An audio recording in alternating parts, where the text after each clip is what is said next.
evening, everyone. Uh, Firstly, thank you for joining today, and I would request everyone to get seated. And I would also request the people to this sit on the podium. Animesh from Scientific Society AIIMS New Delhi, and Sobi from Rotary Club of Medicru, and Mr. Shreyas sir to please get seated on the podium as well. And then I'll hand over to the dice to Palki and Arpita so that we can begin with this session today.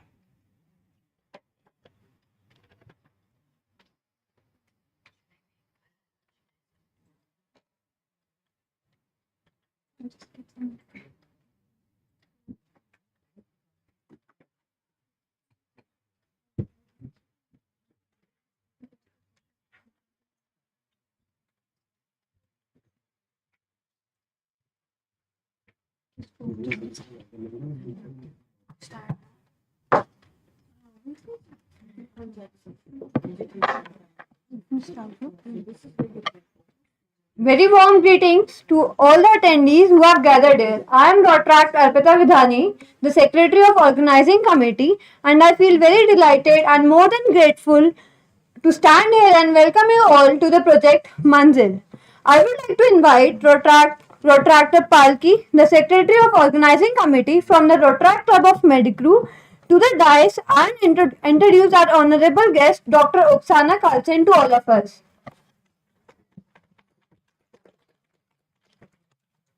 Good evening, everyone. It's my pleasure to welcome you all here. Myself, Palki Hans, State Director of Rotract Club of Medicru, who is in association with the Scientific Society of AIIMS Students Association, are presenting to you this project Manzil. And the topic is healthcare, business and management. It will turn out to be a very knowledgeable to you all, for sure, as we have with us our guest speaker, Dr. Oksana Carlson, Associate Dean of Global Collaboration, the John Hopkins Carney Business School. She has been leading this position for more than 8 years, with the initiatives including new academic partnerships and international student engagement. She is often invited to speak by many universities across the world, and today we have this golden opportunity to have her with us. I request Yatisha, one of our OC member, to present the token of welcome to her.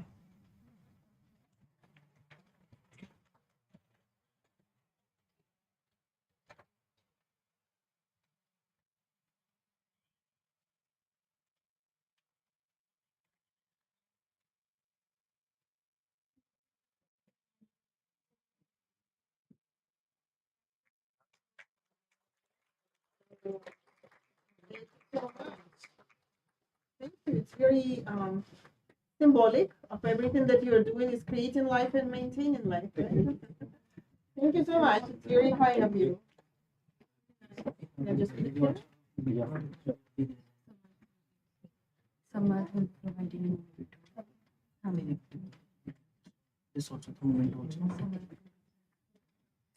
I will also request Samar to please hand over the mementos to the guests.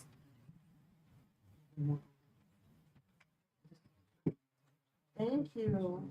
Oh, wonderful. Yeah, please. Thank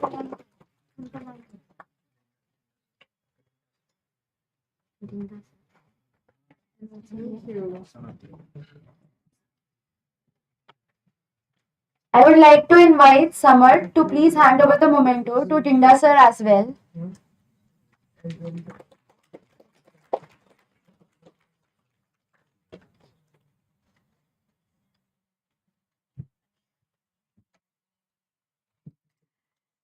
Thank you so much. Now, for briefing about the event organizing committees, I invite Pratyush and Surbhi from RCM and Animesh from AIIMS Scientific Society to please take over.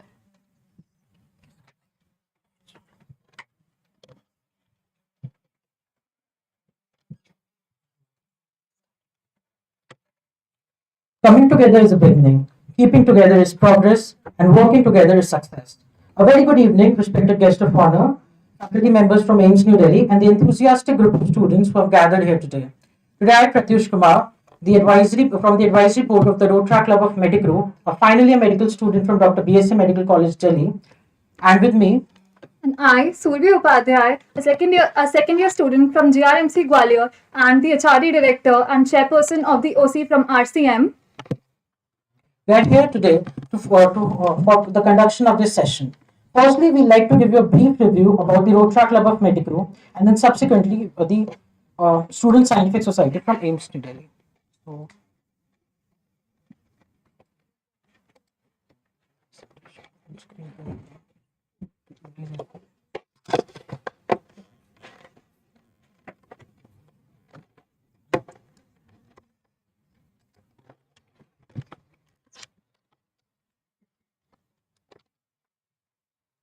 So first, a little about us. The Rotary Club of Medicrew was started with the motto of leading with healthcare through adversity to the stars. Since its inception, it has done a tremendous job at uniting the people from medical fraternity and creating a credible impact together. Rotaract is one of the largest youth movements with the motto of service above self. Our president, Rotractor Meg Nagvekar, his turn of phrase would be enthusiasm, passion, virtue, and curiosity. So this is the certificate of our organization. We work from the Rotary under the auspicious aegis of Rotary International. We have different wings, that is the medicine, physiotherapy, vet, and dentistry, and also audio, speech, and pathology. We are also the largest club in Rotary District 3141 and the largest community-based club in the world, with around 350 plus projects in 100 plus cities and 25 plus states. We're also now the largest community-based club in the world, spread across the globe. And we are very proud to announce that apart from India, we also have our retractors in countries like Philippines, Georgia, USA, and many other countries. We'll just give you a brief about the avenues and our projects which we usually work on. Firstly, starting with international services and club services. In international service, we usually hold exchange programs with different countries. Till now, we have approximately held around 25 exchange programs from countries from all different regions. We also work for the community with programs like Stray Strong, Pet It Up, and the distribution drives. We try to do all the community service for the people out there, for the undermargined community in India. Coming to professional development and community service, Professional Development Avenue is concerned with brainstorming the ideas and events to conduct, like projects and events which would help in enhancing the knowledge of our members. I think the best example for one such project would be Project Manzil. And community service, they plan community events so that we can give back to the society. So far we have conducted a lot of projects, a few of them being Project Torchbearer, Project Sahara, Operation Gratitude, and Project Arogyam.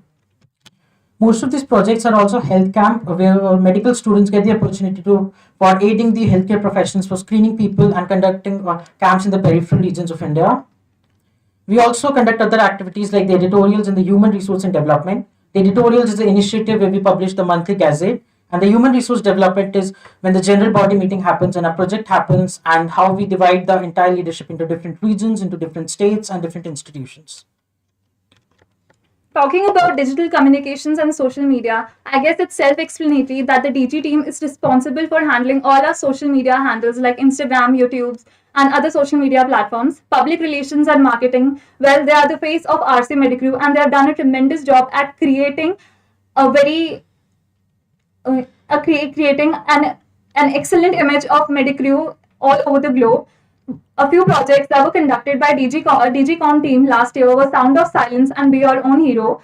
PR and marketing conducted projects like Blood Donation Drive and Juhu Beach Cleanup. Moving ahead, we also have projects conducted by Research and Innovation and Partners in Services.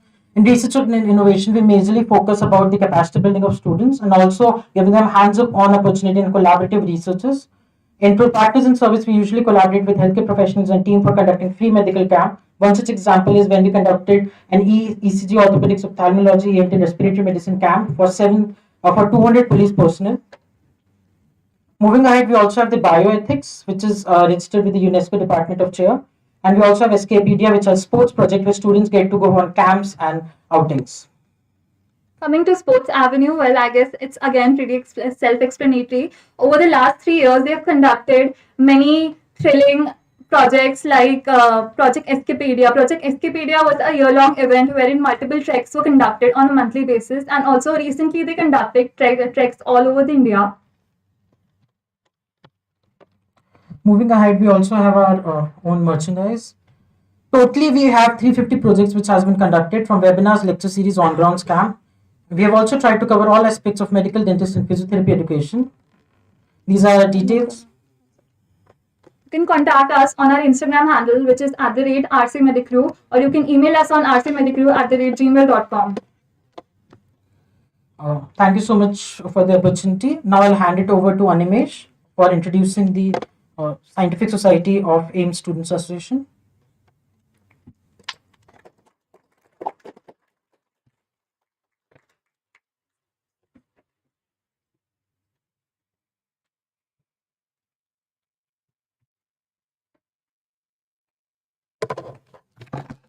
Hello, this is Animesh Giri, the current secretary of the Scientific Society under the AIIMS Student Association. And today we have the opportunity to have Dr. Carlson as our chief guest, and we'll have an opportunity to hear her in some time. So before that, the Scientific Society that was started somewhere in the year 2019 by the then two young souls, Lajja Patel and Aditya Agrawal, under the aegis of Bharat Puntamankar and Basista Polisetti, have evolved in its vision manifolds from the modest origins.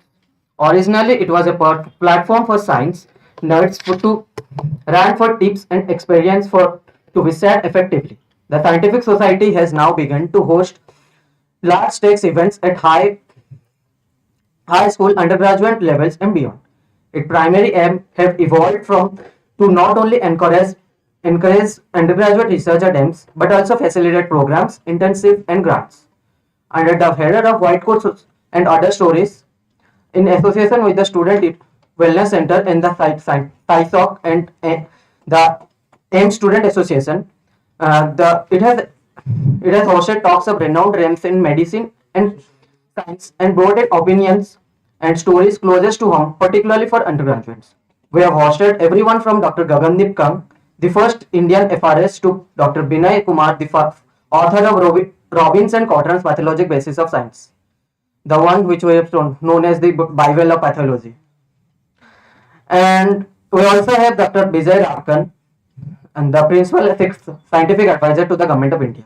We have had humbling talks from the renowned families which made AIIMS what it is today: the Gulerias, the Tandons, the Cabras, and others. We have not restricted ourselves from hosting our young alumni, Dr. Aditya Gupta, Dr. Vamik Gajadhar, Dr. Bharat Puntambekar, to interact with the users and informally give out tips and share stories. We have organized events from critical appraisal, competitions to journal club, we call them FRIMES, fostering research in young undergraduate minds to maintain that scientific itch among undergraduates. An important part of not only creating future scientists, but also cultivating the evidence-based mindset among future healthcare providers. Anastomosis, an initiative of the Scientific Society, is a pan-India event in which we conduct an aptitude quiz among the high school students with a vision to keep curiosity and creativity, the essence of science, among the youth of today. The top performers are awarded with a most thorough scientific excursion inside the labs and campus of the All India Institute of Medical Science, New Delhi. The Medical Quizzing Society hosts medical quizzes at national level to cultivate the essence of quizzing among medicos and develop top-notch clinicians who can find the needle diagnosis in the high stack of differentials. The quizzes are bought in much more than bragging rice and cash prizes in the past. A signed copy of Robbins being an example. It's been said that the winning the medical quiz at AIIMS guarantee an MD medicine seat in the place. The Entrepreneurship and Development Cell, AIIMS New Delhi, is amongst the pioneer society of the country, which aims at promoting product development, financial literacy, innovation, entrepreneurship among medical undergraduates. As a part of the Scientific Society, EDC has successfully conducted numerous events like hackathon, biodesign workshop, finance quizzes, and much more. The outstanding ideation by medicos in this event continue to inspire us in working towards the unlocking the hidden strata potential in the country's budding doctors. We also have a weekly series of best pick of research articles, opinion pieces, and tutorials as a part of the newsletter. We call it the SciSoc Curates. It provides high signal to noise ratio content directed towards science enthusiastic medical students. And lastly, we also conduct the most important, that is the Pan India Medico Scientific Fest Insight, which hosts more than 1200 participants from across all over the India. It is conducted spread across 5 days at AIIMS, and in which about 800 people were coming outside the AIIMS. With overwhelming positive feedbacks from most delegates, the conference successfully conducted various workshops, quizzes, and exciting Med Hackathon, first of its kind in India. A two committee model United Nations based on medical legal topics, various talks by eminent personalities of the medical community, and host of informal events. Insight 2022 provided an opportunity for like-minded students across the nation to interact with each other and further enhance their knowledge and skills in the medical field. It also served as an opportunity to establish the UG Scientific Society at AIIMS as the front bearer, among others, the Scientific Society of Medical Colleges in an organizing conference successfully at a national level. We are also very grateful to have with us Dr. Amit Kumar Dinda, Chief Coordinator, Center for Medical Innovation and Entrepreneurship at All India Institute of Medical Science. He is a professor in the Department of Pathology and has keen interest in experimental pathology with interdisciplinary research in immunopathology, tissue engineering, cancer biology, and nanomedicine. He is one of the most prominent personalities working in the area of application of nanotechnology in medicine and nanotoxicology. Sir, we would like to have a few words from you.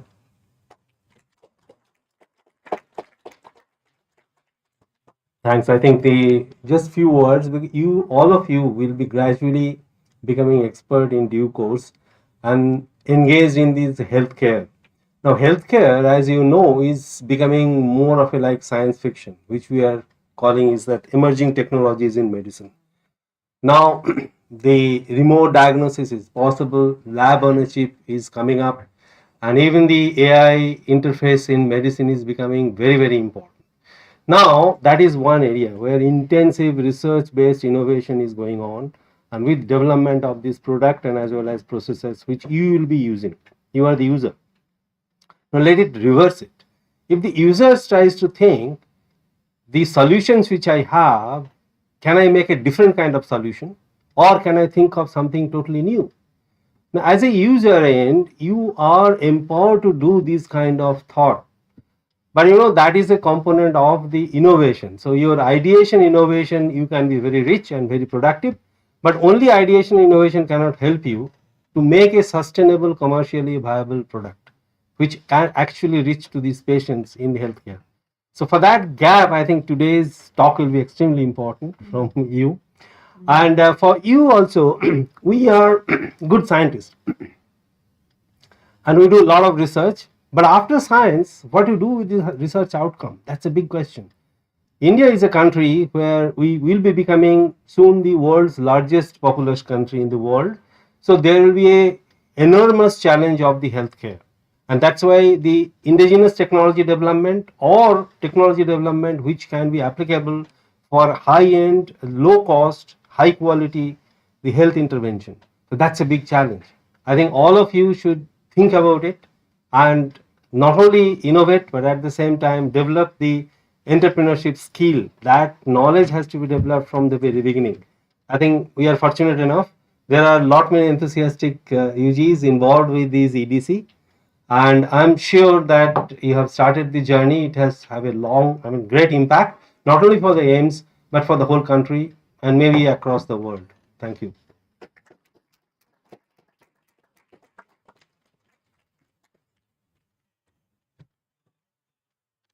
Thank you so much, sir.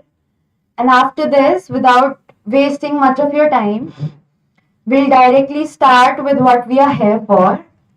I request Dr. Oksana to come and take over the session. It's all yours. Oh, thank you. That's wonderful. Okay, fantastic. Hello, good afternoon, good evening. Can you hear me? Working? Okay, great. Um, yeah, great to be here today. Very interesting to learn about your activities, your university, what you are doing here, and absolutely true. What the last words from the professor that we heard is that it's not enough just to be a great expert in your field where you build your expertise. You can't do anything nowadays without having pretty good understanding of the technology, how technology works, where is your client, and your client, your patients may be here, they may be somewhere else in another state, in another city, maybe in another country. How does it all work? And also, all of your great ideas, inventions, innovations are not going to be very meaningful if you cannot present it, move it forward, and make sure that other people can utilize them. So that's what brings us to the topic today, which is business of health. Slightly maybe different from what you are discussing on a daily basis, but it sounds like you at least started exploring some of these ideas. So great to be here today. My name is Oksana Carlson. I'm Associate Dean for Global Collaborations at the Johns Hopkins University Carney Business School. I also want to introduce my colleague Shreyas Pardesi. He is part of our team based in India. He's based in Pune, but travels quite a bit, and so it's great to have Shreyas here. We have a very international team. We have people in other countries. But if you would like to learn a little bit more later or talk about some opportunities, Shreyas will be your great contact. So today we will talk about business of health.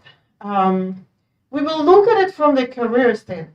So I want to learn about you guys a little bit. If I understand correctly, all of you here are students, current students pursuing MBBS, right? Yeah, everybody? Yes. Okay. How many of you just started your studies? Just like first year, right? Okay. Second year? Third year? Okay. How many years there? 4 or 5? 4. Fourth year? Some? Is there a fifth year? Internship? You do internship. So they would be here. Oh, there are some fifth year students? You're doing internship. Okay, so it's a mix. All right. Okay, let me ask you, I don't know, fourth and fifth year. What are you going to do 3 years from now? Approximately. What are you going to do? Hopefully a residency. You will be doing residency. Okay, moving beyond residency. In 5 years, what are you going to do? Still be in residency.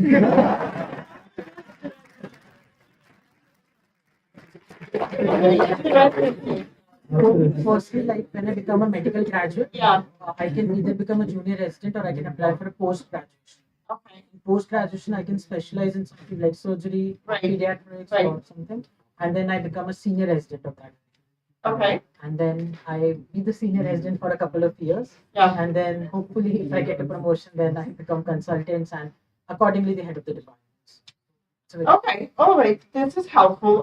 I guess I was thinking you would say something like medical doctor or surgeon, but it's just a different terminology that you were using, right? So for a while, you will probably be working more focused on your immediate training, the training that you're receiving right now, right? Which is treating patients, right? Treating patients, I don't know, surgeries. At some point, how many years you said? At some point, maybe if I get more expertise and then I'm a little bit more advanced, I'm probably going to move more into like a consultant role or administration or leadership role, right? How many years it would be from the moment you graduated, let's say? I think minimum 10 years. Close to 10 years? Okay. No, so that's something just to keep in mind. But some of the topics we'll be discussing actually are helpful for you to think about it even right now. But generally, in your career path, at some point, you will probably ask this question, do I want to continue doing more of we call it technical expertise. It's applicable in any field, right? Where you build your immediate expertise, whatever you do. Or is there something else that I need to consider? And typically that means you would be moving more into the management role. So one of the biggest challenges, I don't know if it's true in India, I would guess, but I'm interested here. Some of the challenges that we've seen in other countries, including China, let's say, is that typically people who grow into this position of becoming, maybe on a management leadership role, especially, let's say, big health systems, big, I don't know, hospitals, anything in healthcare. in the hospital and healthcare system specifically, they come from the medical background. So they were like you guys, right? They were working as medical doctors, surgeons, and then because somebody needs to be in charge of the hospital, they just promote these people. The challenge is that these people don't have any business skills. And so literally, shifting from treating patients, now you need to oversee the budget, now you need to oversee the operations, now you need to understand what's going on in terms of effectiveness, how you even, maybe a little bit of promotion, marketing. So that's a big, major challenge right now. So something also to keep in mind, because in healthcare, there is a big gap between, the type of talent you need to have who will be running your hospitals, health systems, and the skills that they don't have, right? All right, so that was just a little thing to start with, but let's move on with this conversation. So I invite you to scan the QR code, and you can complete. There are a couple of questions that we ask you just to stay in touch with us. You can tell us about your career goals, about your career interests. So this is a way for us to stay in touch with you, and you can also ask some questions there that you may be interested in. You can take a couple minutes to complete, and I'll move on. Something doesn't work with the formatting because it looked fine on my screen. Johns Hopkins University. Hopefully you've heard about Johns Hopkins University, right? How many of you heard about Johns Hopkins University before? Pretty much everybody. Okay. What did you know? What do you know about Johns Hopkins?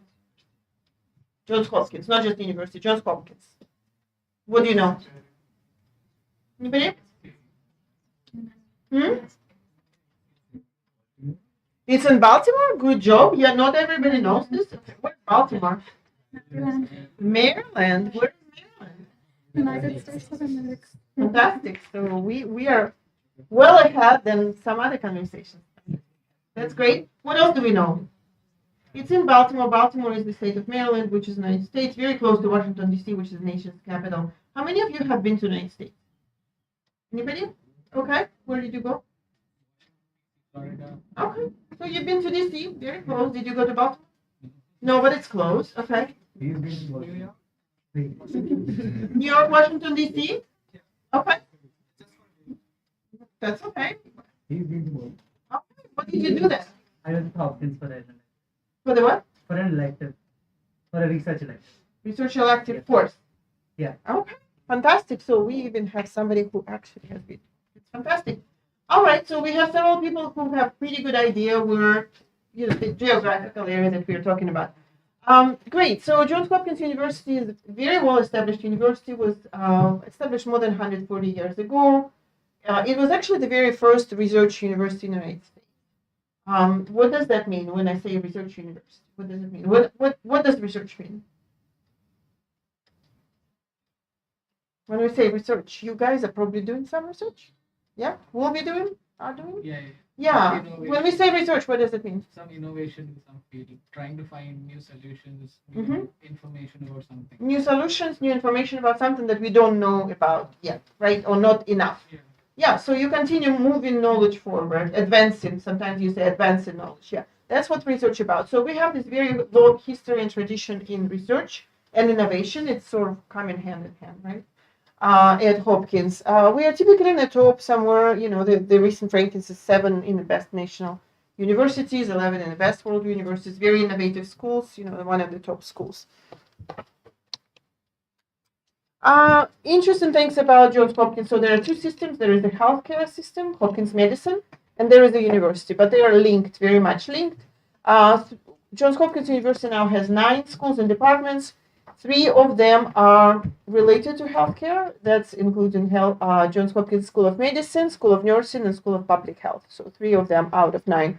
So we do have, even at Carey Business School, we do have several faculty who are focused on research in healthcare in relation to business and management side of healthcare. We have several faculty who have dual appointments, joint appointments across several different schools within Hopkins. A few interesting facts about Hopkins, the whole Hopkins system. Johns Hopkins School of Public Health, you probably know, that's focused more on public health. There is a medicine school as well. But public health has been number 1 for many, many years, almost 30 years, right? So very, very strong expertise in public health. Same for School of Medicine. School of Nursing is also in one of the top positions. And Hopkins Hospital is typically ranked number one or within the first 5 positions in mostly in complex medical fields like oncology, cardiology, neurosurgery, some urology, something that people travel from all over the world to Baltimore, to the main hospital. So these are some of the things I think I already mentioned. And we have also one of the professors currently in 2019 received the Psychology of Medicine prize, Nobel Prize. Our business school, of course, we are part of the university, but we are looking at business, business studies, management. We have been teaching business for more than 100 years, since 1916. And so we've built a lot of expertise, and some of it is in the space of health, but we call it healthcare management, or more specifically, business of health, so business side of health. I want to show you a couple quick videos. This is Baltimore, and how do I get there?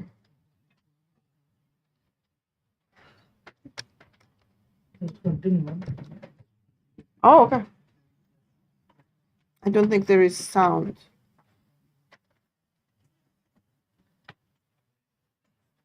Can we turn on the sound? There is no sound. Yeah, there is. It's a video with the sound. So there will be 2 quick videos: Baltimore and Washington D.C. Yeah, if we can start from the beginning, so you have a little bit better idea what it looks like.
This is our building in Baltimore, which you see right now.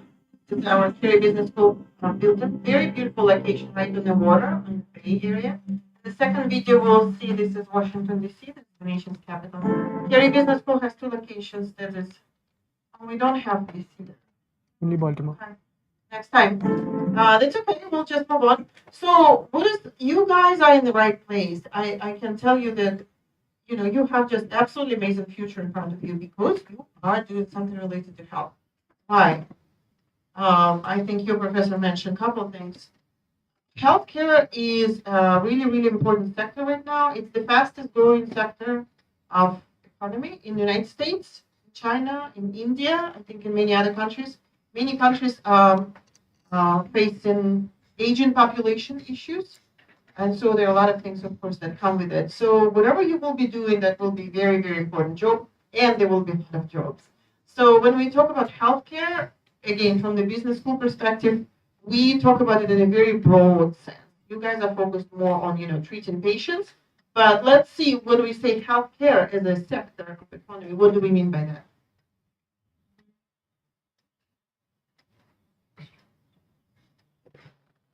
What does it mean, healthcare sector? Revenue is generated through hospitals and Okay, patient related, treating patients, so hospitals, yeah, what else? Healthcare administration. part of the preventive aspects of healthcare, including, let's say, pollution management and or Pollution management, maybe that's a little bit further, but maybe, yeah, something. Vaccination on the public health side, yeah, what else? Pharmaceutical. I mean, think about pharmaceutical. huge business, huge, right? You start with research and development, so much investment goes into R&D, then you need to produce it. Who is manufacturing? A lot of actually medicine is manufactured in India here, right? Manufacturing, packaging, logistics, sales, marketing, promotion, branding, operations. I mean, think about it. Just take the pharmaceutical sector. There are so many parts, right? All of the pieces. What else? The legal aspects surrounding it. Legal, very good. Yeah, legal aspects of anything. Yeah, insurance, medical insurance. Yeah. Jobs created by a hospital, so say the paramedical staff, the Yeah. sweepers and all. Oh, so sort of services. Services, okay, services related to healthcare. Yeah, what else? Anything else that we didn't mention? Medical devices, very good, yeah, and the big medical equipment, right? It could be smaller pieces. Look at GE Health, right? All of this MRI equipment, CT scans, and all of that, huge production. So yeah, from the business standpoint, when we say healthcare, that could be all of it, right? All types of organizations, companies that are doing something to do with healthcare. Now think about any of these organizations that we just mentioned. I don't know, legal aspects, healthcare insurance, medical devices, hospitals, any of this. Every company has a finance office. Right? Every company will have some sort of operations, something especially health, hospital operations administration. There will be some managers to manage operations, right? There will be marketing department, marketing, sales, billing, right? Strategy, somebody needs to develop a strategy for your company. So this is what we say business of health. Is everything where you will be, so when you go to work, do your immediate work, you will be mostly focused on patient, but somebody need to call this patient schedule, right? Coordination. Then they come, somebody managed all of that, somebody will be managing billing, somebody will figure out, are we making any profits on this? So there are a lot of jobs related to, running the business of health. And so all of this, if you think about it, is just a major, layer of economy that is becoming more and more in demand. And so there will be a lot of new jobs in all types of, business, management services, support services, and of course, they meet more immediate positions in medicine, but anything in health. I think we actually talked about it. So what type of skills, knowledge that you may need is anything related to management, finance, accounting, hospital management, customer service, business analytics, also, managing and understanding data. This is the professor, Emilia Simeonova. We have a Carey Business School. She's the academic program director for healthcare management. And so she talks about our Master of Science in Healthcare Management program, just as an example, the type of skills that we help people to build in healthcare, in business of healthcare, where we help people understand work, real work situations, and students work through those situations and problems to develop solutions, sort of consulting, a little bit consulting side, that they get some training in the classroom. Workshops, so they offer, the programs that we offer at Carey Business School, and you can look at other universities as well. So this is just good, exercise for you to think at what point and where and how you may need to build some skills in addition to your medical expertise, if you would like to continue with something like, become a consultant or move into management and leadership path. At some point, you will need to evaluate what type of skills I need and how do I get that. So some of the programs we offer is Master of Science in Healthcare Management full-time. So for people who are interested, they would actually need to travel and be based in Baltimore. It's a one-year program. We have MS in Healthcare Management part-time, which you can complete online. So it's fully available now online if you get your Hopkins degree. We have full-time MBA program that has several two pathways. One of them is called Health Technology Innovation.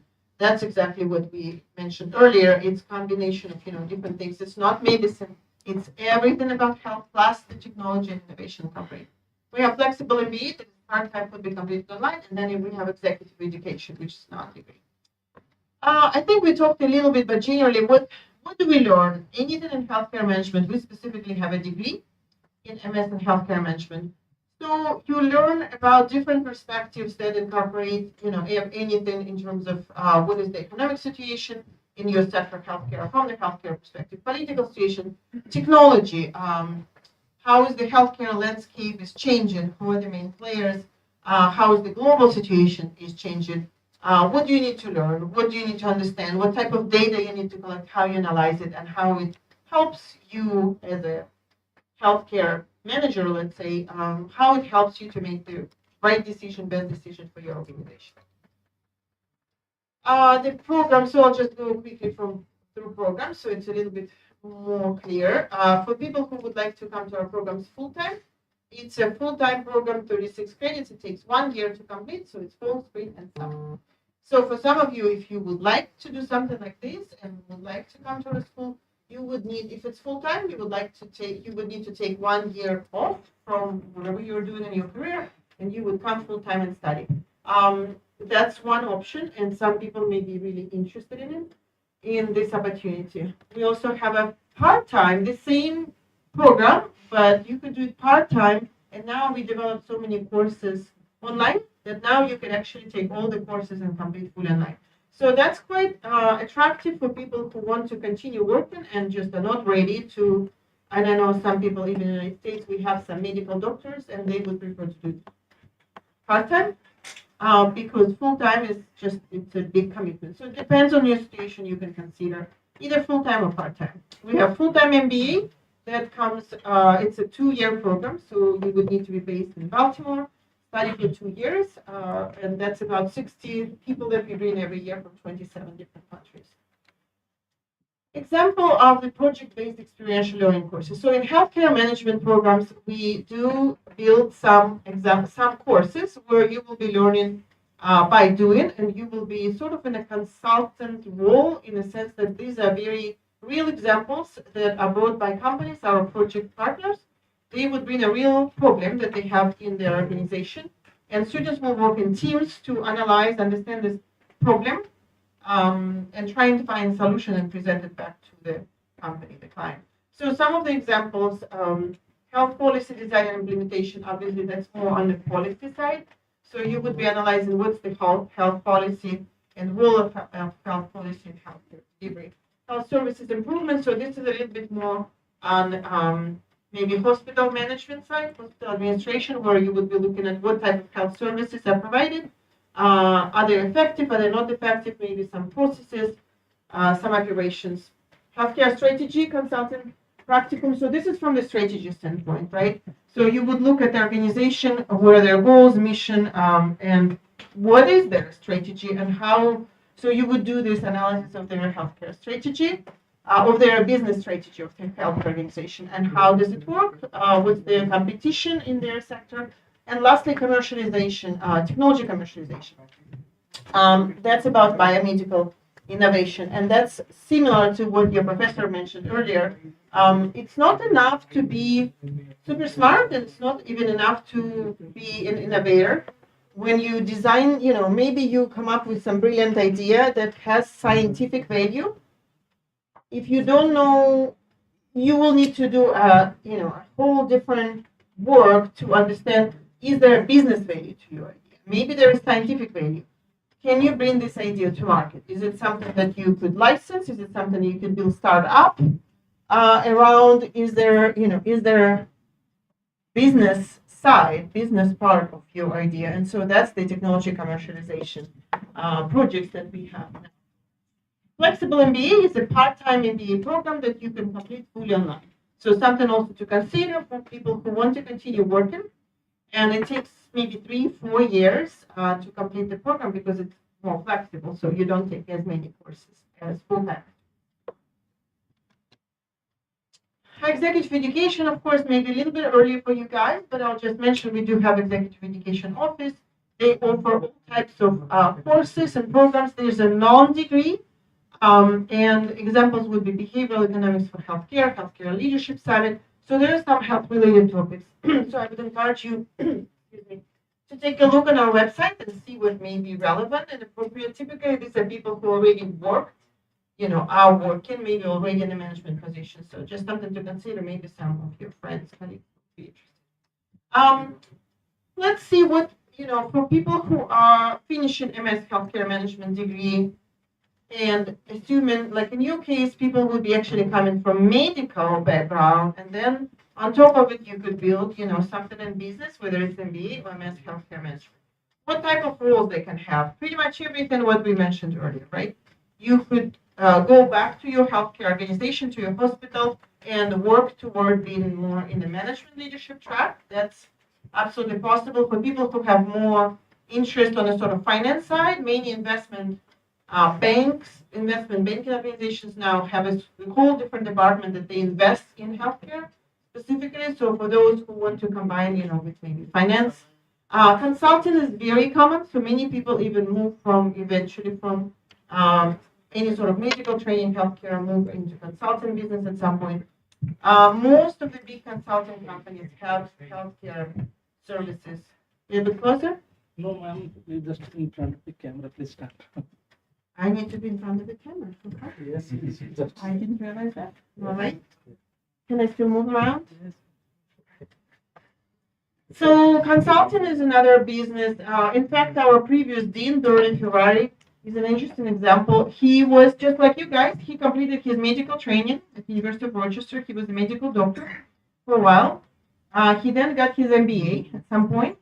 And then he moved to McKinsey. You know McKinsey Consulting? Yeah? Yes. McKinsey, yeah. Yeah, one of the top ones. So he moved to McKinsey, and in McKinsey, he was leading their global strategy related to healthcare for several years, a little bit further in his career. And then he became our dean. He left 2 or 3 years ago. He was our dean for 6 or 7 years. So he was the dean of the Harry Business School at Johns Hopkins University. He started just like you guys. He started as a medical student. His last position was the dean of the business school at the Johns Hopkins University. So you see the career trajectory could go in many different directions. It's not always, it's most likely many of you will do something else moving forward. Maybe some of you will continue with the exact same role, but maybe you will move into something else. So these are just great examples how you can build some additional skills and how they can enhance your career moving forward. Career outcomes, if you want to think about a little bit more specific, these are some average base salaries for Master of Science graduates. This is by region. This is annual salary. We do not separate domestic US students and international students, so this is all together by region, just to get you an idea. I think we talked a little bit about it, but again, depending on where people are coming from in terms of their background and what are their career goals, you could see, the whole variety of people who graduate from our programs and they may be working in healthcare specifically. Many of them will be maybe working at Johns Hopkins system. There is the whole Johns Hopkins healthcare system, Johns Hopkins Medicine, and many hospitals and clinics associated with Johns Hopkins. But there is also Johnson & Johnson, there is Procter & Gamble, there is the whole pharmaceutical business, there is Bayer. For the job roles, it could be operations management, program management, consulting, hospital administration, business development, and many others. Maybe I'll ask Shuyas to talk a little bit about our alumni. Sure. On this.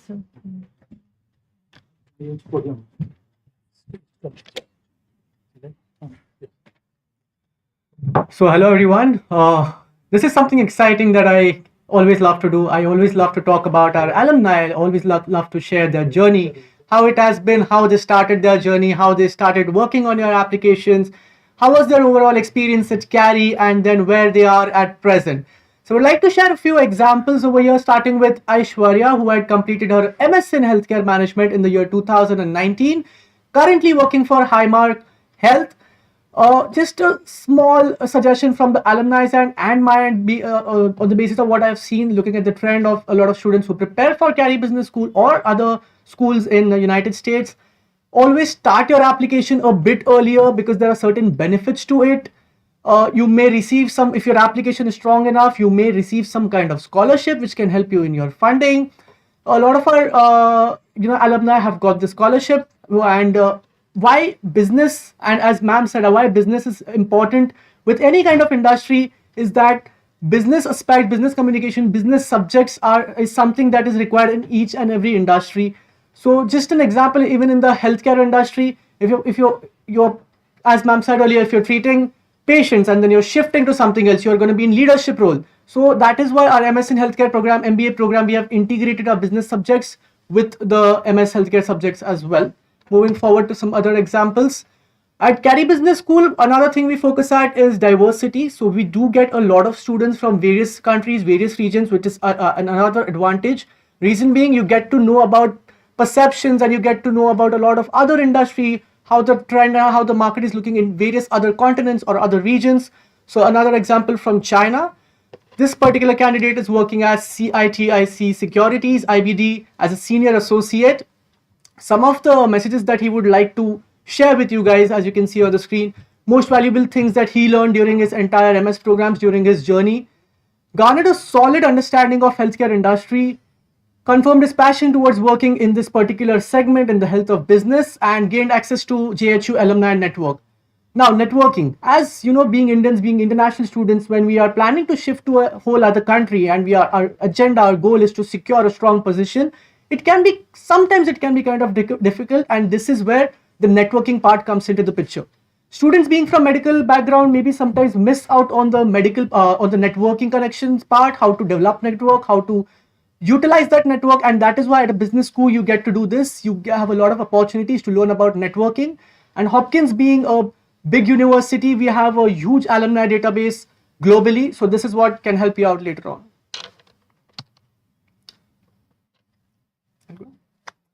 So this is an example again, another example. This is our dates of our application fall 2023. Usually these are the dates which we follow every year. It can change a bit, but the months are going to be the same. So people who are planning for fall 2023 need to start. If you're in your final year and you're planning for fall 2023, it would be advisable to start right away. For international students, we advise that you should plan for fall for round 1 or round 2. Because planning for round 3, it is not like it is not allowed, but can be a bit difficult as you have to work on your application, your visas, your dates. So advisable. Round 1 will be ending by October 26th itself. So if you have already not started working on your application, please do. And these dates are also available on our website. If you visit Carey Business School website, you can find it out. Apart from this, if you need any additional information, you would like to connect with any of our alumni to know about their experience personally, you can contact me and I will help you out with this. So that is my email ID and contact number, and that is Dr. Carlson's email ID. If you do need anything, please let me know. Hand it over. Wonderful. Thank you so much. So we, yeah, I think it comes. Yeah. Yeah, it comes back. Great. Thank you so much, Priya. So can you move to the next slide? Yeah. We still have the next one. So we touched on several areas about, where do you start where you are today? Where do you probably plan, where are you going to be maybe 5 years from now? Where are you going to be maybe 10 years from now? How do you need to think about expanding your skills, especially at some point in the areas of business, business management, leadership? It's very difficult to stay where you are. If you don't innovate, including yourself, including expanding your skills, including building, more competitive set of skills and knowledge and talent, it's very hard to progress in anything. So you will probably face some of these questions that we touched upon just a little bit today. We will open the questions and answers, and we can have more of a conversation because you are still in the very beginning of your journey. But I'm sure you're still thinking about, most of the questions that we touched upon. So I invite you to ask any questions. Could be about, life in the United States, studying at Johns Hopkins. What does it mean to move to business from healthcare? Anything that you see is relevant and helpful. Encourage you to ask any questions or share your comments. We have a special gift for a person who will ask the most interesting question. Questions, thoughts, comments, arguments, debate. Programs. What is the significant difference between the value you get from your MS program versus an MBA in, say, healthcare management? Yeah, great question. So I'll repeat the question so that everybody can hear. The question is, how do you compare, if you need to choose the MS in healthcare management or an MBA with the health technology innovation path? There are some similarities, but there are also big differences. So in general, MBA program is something where we expect to bring students who already had some work experience. Okay, that means that whatever you guys are trained to be medical doctors, but there are other people who are trained, I don't know, as engineers, something in technology, marketing, whatever it is. Then they go to pursue some full-time work, and so after 2-3 years, they already or more. They build some understanding of the industry. They build some understanding of their role. What they are good at. So this full-time work allows you to see where are you planning to go from there. And so these people already bring some expertise, some insights into the classroom. So the MBA program is designed in general. It's designed to prepare somebody to move to that next level, moving more toward the management side. So the MBA program is a 2-year program, 54 credits. So it's longer. In the way it's designed, the first year typically, but sort of the first step is that you build a little bit of knowledge in the key business areas. You learn a little bit, enough, but it's not very much in depth. You learn something about marketing. You learn enough about operations, strategy, finance, and all of these major areas. That's what you build. Then the second year, when you go to electives, you decide maybe to pursue one of the paths or concentrations. Then, but it's not a lot. It's just certain amount of knowledge that you build in your concentration, going more in depth. So by the type of program, the concept is that MBA program is both broad. It builds this broad understanding from the perspective of running a company. So if you become a manager, higher level manager who runs maybe not a department but on the company level, you are not going to be an expert in everything. You cannot be, right? So the MBA helps you build enough knowledge in all of these key areas so that you know how to hire in each of these areas and how to ask the right questions. What are the right questions to ask? You do build a little bit of expertise in one area, right? So this is the type of MBA training in general, what MBA is about. And typically, again, we expect to have people who have already some work experience and are ready to move forward. MS program is almost opposite. So it's 36 credits. It's shorter. You can complete it in 1 year. Very often, Master of Science, we call them specialized masters. So they are already specialized. You build a little bit of general knowledge in the beginning, and then you go in depth. So in MS program, you take more courses that are building in the same area. That's why they are called already MS in finance. You are mostly focused on finance. MS in marketing, you're mostly focused on marketing. So healthcare management more focused on healthcare management. So that's maybe the main. If you compare it to the two programs, is the length. The length of the program for some people is important or more challenging to travel away, move away from your family, from your country, and spend 2 years somewhere. And in the case of full-time MBA program, you would stop working. MS program you can complete in 1 year if it's full-time, or you can complete it online. Another aspect to this is the credentials. So depending on what you plan to do, the MBA is a credential. Could be, not always, but it could be something to consider because some companies have specifically leadership programs for MBAs. It's MBA leadership, so they are looking for MBAs to recruit into that leadership development program, and that they're working with MBA programs. For other companies, it doesn't matter. There could be some, consulting companies where they're looking for an MBA as a credential. So this is just something to consider. We have seen, all types of examples, and people can be successful with an MBA or an MS. But it's generally the type of program, the concept, as I mentioned, understanding how to run the company on a higher level. That's typically MBA. It's more general. So in MBA program, also your skills are very much transferable, right? So it's possible that you go be in charge, the hospital, and then you move to hospitality industry. It's very transferable. Hackathons where we try to translate some of our ideas, pick and choose them, and try and translate them into actual working innovation. So can you tell us a little about that? Can you tell us a little bit about the projects that you're working on? I'm just curious. Maybe one. Some of them, but we haven't actually been able to translate them into actual innovations as an actual product. So how do we go about that, and how do you people do it?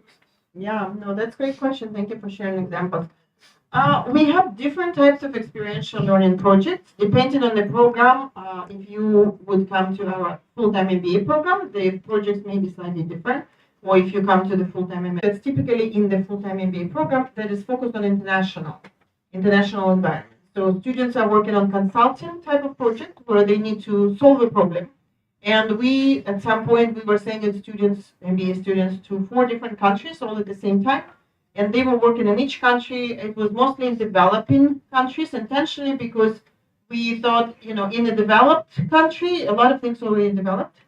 It's just a little bit too easy. So in a developing country, the students had to also figure out, understand the socioeconomic situation, what are some of the limitations, restrictions, typically budget would be one, lack of access to some resources, both just natural resources and financial resources. So typically it was in developing countries, and one of the countries we worked in was Rwanda. Anybody has been to Rwanda? Rwanda in Africa. You have been to Rwanda? Rwanda, yeah. Oh, what did you do there? So I actually went for the Commonwealth Heads of Government meeting. Say it again. I actually went for the Commonwealth Heads of Government meeting. Okay, government meeting? Yeah. Amazing. Okay. What was your impression of the country? So our meeting was actually in the capital city that goes by the name of Kigali. Okay. So the city was actually quite well developed, at par with the good cities that we have in our country. Yeah. But as we went away from the city towards the rural side, we felt the typical description that we are given of an African country, that the country is still in need of development and there are a lot of problems, like for basic amenities, even like water or education. Yeah, water, electricity, yeah, we had, yeah, absolutely. So this is a really amazing example of the country, of how they're developing. There are a lot of positive things, but you're absolutely right. As soon as you step out, and Kigali is not a big city, but as soon as you get outside of the Kigali, there is, no, I don't know, many places that don't have water, electricity. We worked on one of the projects, electricity was not really accessible. But one of the projects was in Kigali. So you may visualize it a little bit better. So it was in a healthcare context, healthcare setting. So it was a small clinic. It was outpatient. No, it was actually both outpatient, and then they built like 7 beds. So it was sort of inpatient too. And so in this clinic, the project was to help them solve, like a consulting project, to help them solve, propose the solution how to organize patient medical records. Sounds very simple, right? You take and organize. Well, it's not very simple. So when the clinic just started, they they didn't have many computers. I think when we saw them, they had 1 computer, sort of on older side. And so the very first patients who came to this clinic, they would just start the medical patient record, the notebook, so the notebook that was, number 1, you're patient number 1, and we put it somewhere on the shelf. You're number 2, you're number 3. Well, a year later, you come back, nobody remembers what was your number, you don't remember your number. And so they create a new record for you. And so with years, what happens, you go to this little room that was, administration, where they kept all this record. It was filled with papers from the floor to the ceiling. Just papers, and all these numbers, and nobody knows how to organize these numbers. It was absolutely overwhelming because you just don't know what to do with it. So there are duplicate numbers. Nobody remembers. There is no system to capture. There is some old laptop, old computer, but not many people who to know how to operate it. And so that's what we start with. This is the type of project, but it's just amazing how you have to. Doing this type of project in a developing country is a really great exercise because you can't just say, oh, just buy software. It just doesn't work. And so you have to rethink. It's a really good exercise for your sort of business thinking because you still need to figure out the solution. But the solution needs to be sustainable. It needs to consider all of the, your talent. Do you have the talent? Do you have the technology? Do you have, can you build it sustainable so it works in the next 3, 4, 5, 10 years? So that's just one of the examples. On a little bit more sophisticated side, maybe, we work with projects that is more like technology commercialization. Our teams in Baltimore very often work with some scientists from the National Institute of Health, NIH, in the United States, or sometimes they work with the scientists from Hopkins, those who are at Hopkins. And so those are a little bit more sophisticated. Example would be, let's say, I think there was something about one type of vaccine, not COVID related at all before COVID, but there was some sort of vaccine solution that they developed. And then it wasn't clear whether it's going to go forward or not. And so then our students would do feasibility studies. So feasibility study, when you look at the, was there any product that was comparable? Maybe somebody developed something like this a while ago, and they do this analysis, what worked, what didn't work. And then they look at more specifically this product, and then they do this analysis, is there a future business potential for this specific product? Could be vaccine, could be process, could be medical device. So these are some of the examples. More questions? Can you share some more insights about the Rwanda project that you had undertaken? How did you manage that problem in a resource limited setting? I can't remember exactly. They did come up with a solution. So that was a while ago, so I can't remember exactly what they proposed, but they have to develop the proposed solution and outline and do the presentation, do the whole project, and produce the report, and then bring it back to so in Rwanda they would present like this to their client, and then they get the client feedback to see that the client thinks that at least it's, something that they could consider. Again, you can just drop and say, oh yeah, that's how we do in the United States. This is the solution that does work. Yeah, that was a while ago, so I wouldn't remember exactly what they proposed, but actually several of the projects that we run, many of the projects, the clients did implement whatever students proposed.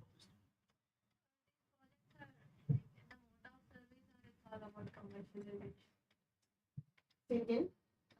Are they done in a charitable venture, or are they done in a commercial? Oh, okay, I see. Yeah, so is it more in a commercial, like business setting that is considering how to make it profitable, or some charity? It depends. Can you go back to the slide where we talked about the different? So there are different types of projects. Really, really different. Depends on the specific course. The project is a way to learn. But the project is linked to a specific course. It's part of the course. So if you can see, health policy design, there is nothing really commercial there. It's about policy, right? So, but you need to understand policy side as well. Healthcare services improvement could be an example from something that is not.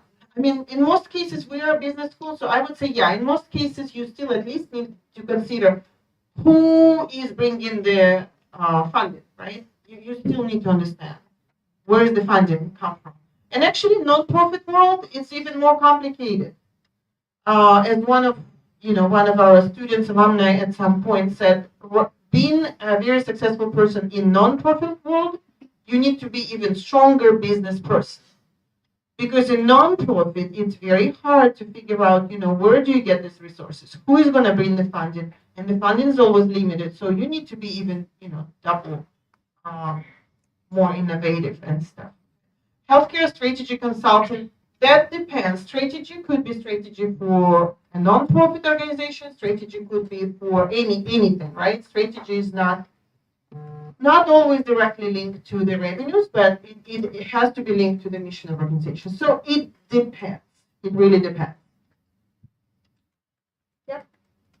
Like you said, we require work experience to join the MBA degree. Mhm. So what exactly is considered work experience? Because the 1 year internship, the final year internship we have after undergraduate degree, is that considered work experience, or 3 years postgraduate degree? Or Right. we really have to work as a job, then Yeah. after that only we can apply? A great question. So the question is following. If we think about the MBA program, full-time MBA program, we would like to see people with at least 2-3 years of full-time work experience.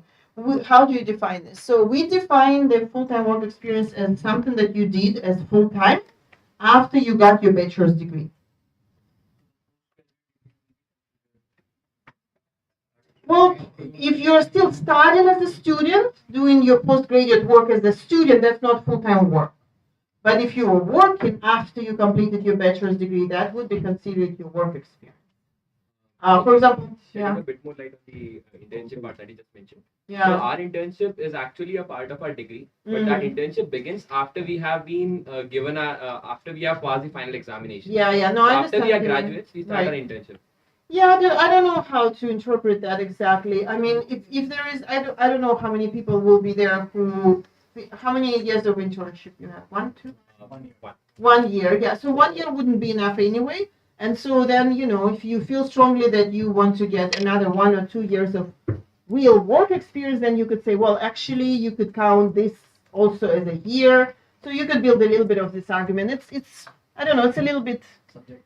Yeah, a little bit. But I would say if you're still a student and you technically didn't get your degree, it probably wouldn't be exactly counted. But if you have more work experience, then you could say, well, it was counted. It's not maybe that, that big of a question. You just need to think about it. What if you do want to go for an MBA, at what point I am really ready to go for an MBA? You do need a little bit of work experience. Anything else? I love your questions. They're very different, from your typical conversation with other students. Yeah, something? Sure. What do you look out for in the application? Yeah, great question. Yes, absolutely. So the questions about the scholarships. So for scholarships, my big recommendation always is look at different avenues, look at different strategies. Don't just expect everything to get from the school for which you apply. Look in your country. Many countries offer some sort of national scholarship. So it's possible that in your country you have some scholarships that you can apply. And if you get it, then you can bring it with you to whatever program that you choose. Several countries have this type of scholarship. There are also different companies, corporations that have specific, themes for scholarships that you may be qualified for as well. We at Carey Business School and many other schools, we do offer some scholarship. It could be ranging from a smaller amount to half, could be all the way to 100%.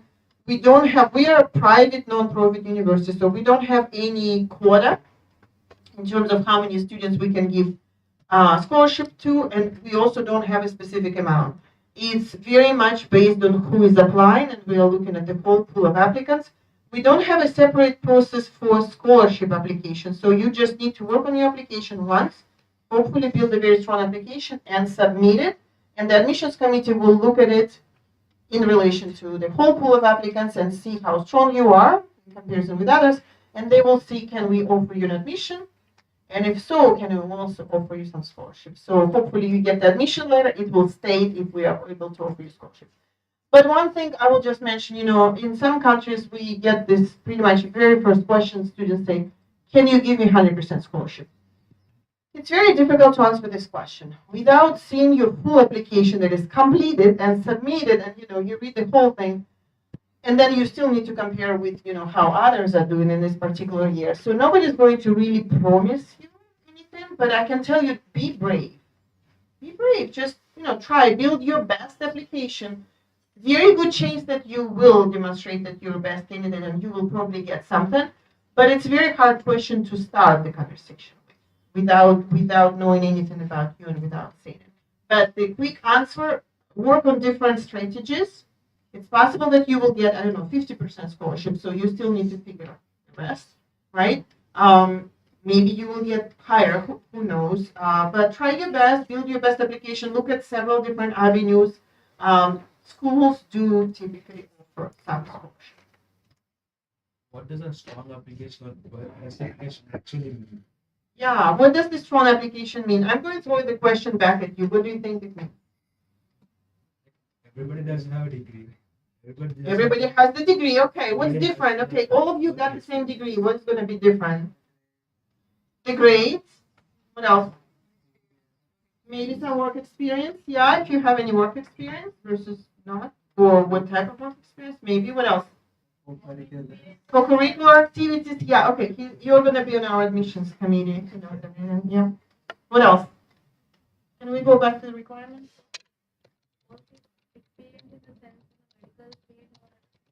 So work experience, what does it mean, work experience? Work experience means wherever you were doing as, in your work. If you apply into healthcare management, then I would say if you were really, in treating patients, medical profession, that has some relevance.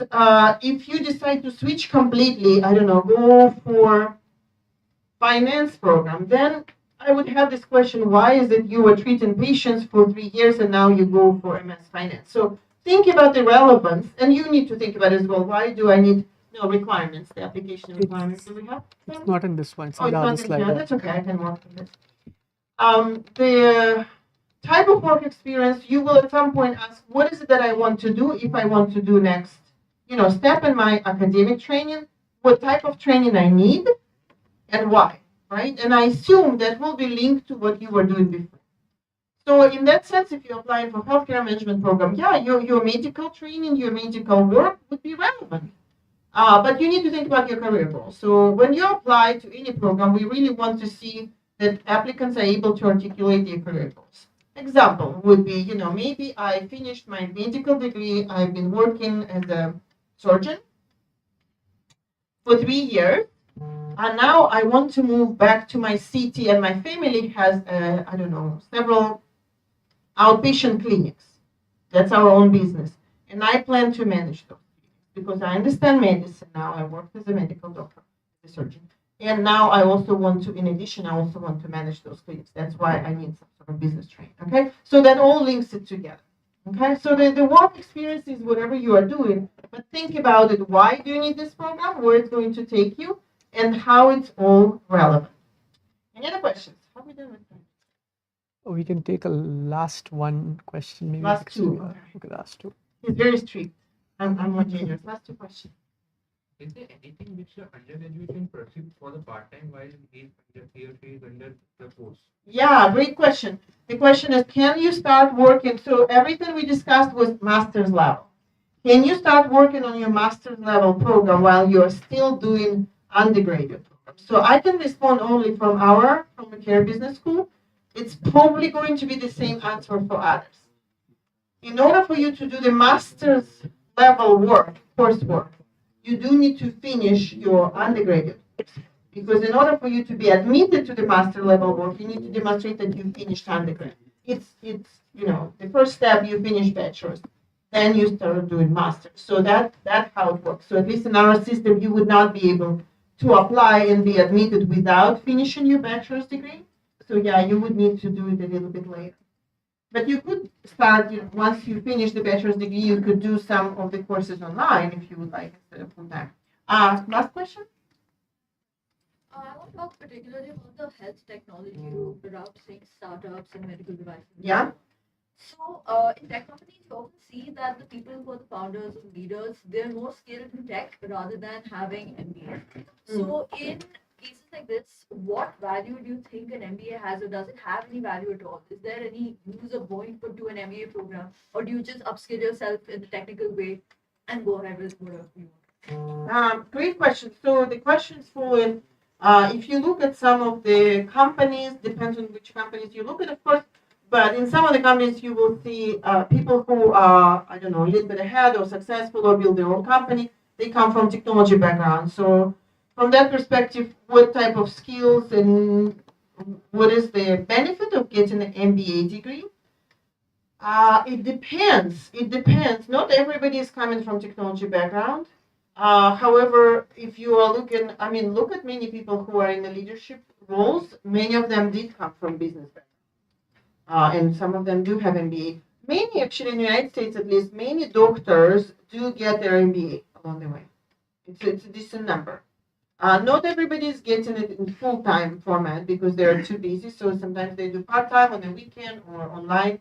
But it's becoming more and more, expectation or trend, especially if you're moving at some point in your career, more toward management leadership. Technology is now incorporated into everything that you do, including learning about business.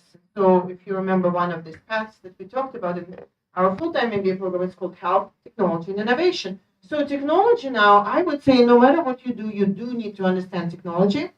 So it's sort of a given. It's just,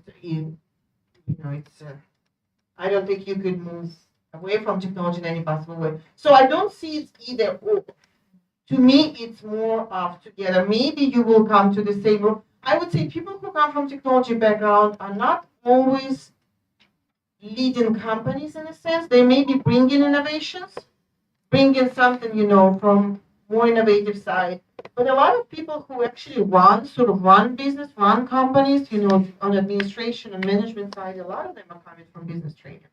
Business MBA is a very strong type of training that gives you several great skills that sometimes are hard to find. One of them is you constantly look at the environment, evaluate and reevaluate what is changing. Okay, so there is not, something that worked yesterday, the business solution we developed, it worked yesterday, it's not going to work today, it's not going to work tomorrow. So you constantly reevaluate this environment, the market conditions, the players, the competition, and it evolves. So there is not such thing as a perfect business solution. And so this ability to being able to understand your environment, your competitive landscape, and develop this solution, it continues to evolve. There is not one formula. Then we wouldn't need to even learn anything about business, right? If there was such. So that's one skill. The second thing is to be able to be flexible and adaptable in the time of uncertainty. I mean, take this last 2-3 years. You don't know what's going to happen tomorrow. You don't know what's going to happen next month. We lived through this uncertainty, but the business environment is very similar.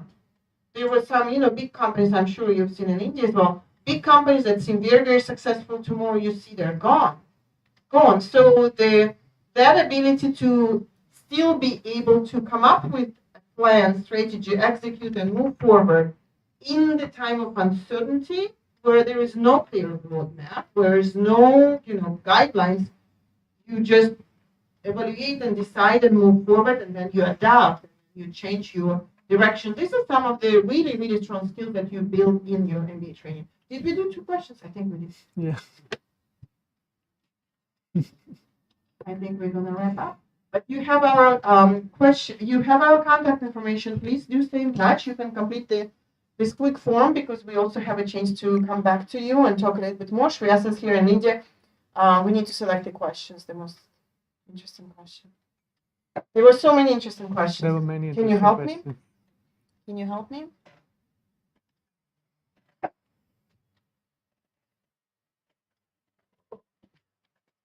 I think, what's your name?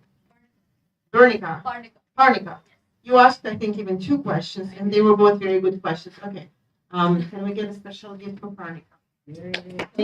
Another question, guys. Yeah.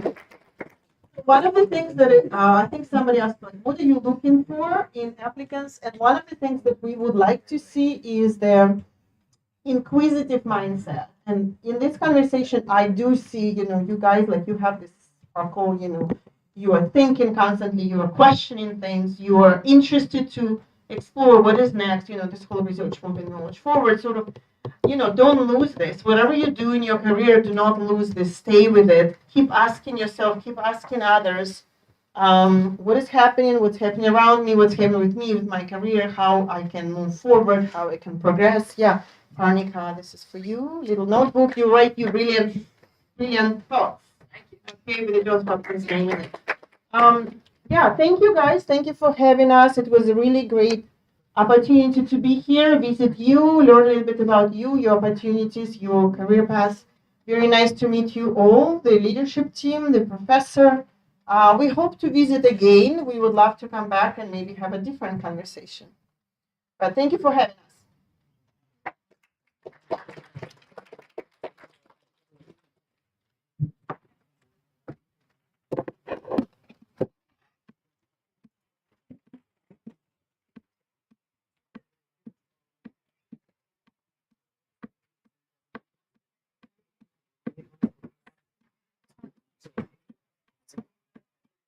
Just now that there are questions on the table.